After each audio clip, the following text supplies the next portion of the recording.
Bonjour à tous et à toutes, je suis Nathalie Farrugia. Bienvenue sur la chaîne de podcast de Copenteam. Copenteam, c'est un programme d'accompagnement avec nos partenaires pour créer de la cohésion d'équipe dans les entreprises. Mais c'est aussi une plateforme numérique qui performe le collectif. Nous commençons aujourd'hui la série des interviews de nos super partenaires. Ils vont vous faire partager leur univers et vous dire ce qu'ils pensent de notre concept. Je vous souhaite une très bonne écoute. Bonjour Fabrice. Bonjour. Merci beaucoup de nous avoir initié à une séance de Qigong japonais. Donc j'aimerais que tu me parles de toi et de cette activité. Ce Qigong que tu as pu pratiquer, qui porte le nom japonais de Kiko, c'est une pratique que moi j'ai appris dans une école japonaise il y a 28 ans. Que j'ai pratiqué longtemps dans cette école, que j'ai commencé à enseigner au bout de quelques années, que j'ai enrichi au fur et à mesure avec des pratiques personnelles, de yoga, de méditation, etc. Et aujourd'hui, c'est une pratique, on va dire, qui a pour but d'harmoniser en nous à la fois le corps, la respiration et notre esprit. Tu as vu que c'était efficace dans ta vie professionnelle ? Pour moi, c'est une évidence parce que de plus en plus aujourd'hui, les gens sont soumis à un stress qui est très important. On est connecté 24 heures sur 24. C'est comme si un petit peu le temps s'accélérait. Et on est dans un mode d'action, on est tout le temps en train de faire. Et en fait, ce qu'amène cette pratique de Qigong et la méditation, qui sont des pratiques de pleine conscience, toutes les deux, à part qu'il y en a une qui est plus axée sur le corps et l'autre qui va être plus axée, on va dire peut-être sur l'immobilité, elles amènent une rupture en fait, qui est complètement indispensable. Sinon, c'est comme si notre machine, elle est tout le temps en surchauffe. Notre esprit est tout le temps occupé par des pensées. Et si on ne met pas ces ruptures, ces moments de pause, en fait, il y a un épuisement à la fois du corps et de l'esprit. Moi, chaque fois que j'interviens dans les entreprises, les gens ressentent un bien-être.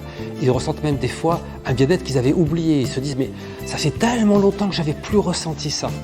Alors que c'est quelque chose qui devrait être fait de manière complètement naturelle. Et cette tradition japonaise, elle est intéressante parce que au Japon, justement, c'est des gens qui sont extrêmement dans l'activité, mais qui par contre ont gardé souvent cette capacité à aller se ressourcer et à prendre des moments vraiment de ressourcement qui leur permet justement de garder aussi cette activité sans s'épuiser. Tu as développé aussi, tu enseignes la méditation pleine conscience, il me semble. Oui, c'est ça, parce que j'ai commencé à intervenir assez tôt dans les entreprises, au niveau de certains clubs de chefs d'entreprise dans les années 2000. Et quand j'ai enseigné, j'ai transmis cette pratique-là dans certaines entreprises, les gens m'ont demandé si je transmettais aussi la méditation. Donc moi j'ai pratiqué la méditation depuis plus de 20 ans, mais cette méditation particulière de la pleine conscience, qui suit un protocole aussi, j'ai décidé de m'y former donc il y a quelques années.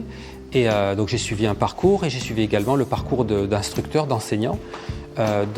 Aujourd'hui, je suis diplômé enseignant et j'ai commencé régulièrement à transmettre ce qu'on appelle le cursus MBSR.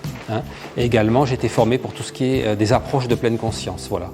Est-ce que tu vois l'intérêt d'être partenaire de Copenteam ? Moi, ce projet, quand tu me l'as présenté, je l'ai trouvé formidable.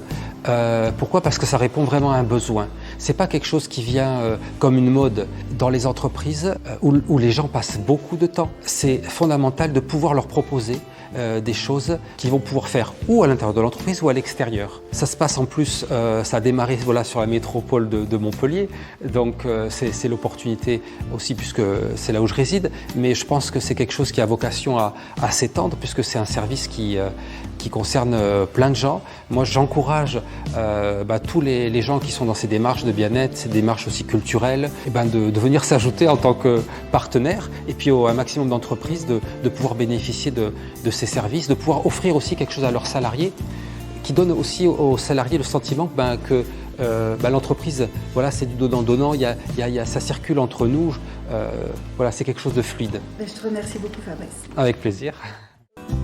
Tous les mardis, nous sortons un nouvel épisode.